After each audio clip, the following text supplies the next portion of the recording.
என் நண்பனின் கோல் வந்தால் உடனே ஆன்சர் பண்ணுகிறேன்.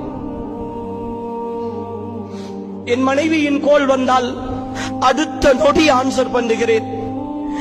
என் முதலாளியினுடைய கோல் வந்தால், என் பாடசாலையின் அதிபருடைய கோல் வந்தால் நான் உடனடியாக ஆன்சர் பண்ணுகிறேன், பேசுகிறேன், பதில் அளிக்கிறேன்.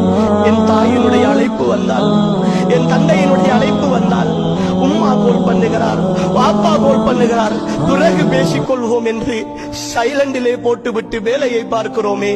அந்த பிறகு என்ற வார்த்தையில் அவர்களை சந்திக்காமலே போனால், என் பிள்ளை நான் கோல் எடுத்து என்னோடு பேசவில்லையே என்கிற அந்த மன வருத்தத்தோடு அவர்கள் மௌத்தாகி போனால் மீட்டெடுக்க முடியுமா சகோதரர்களே?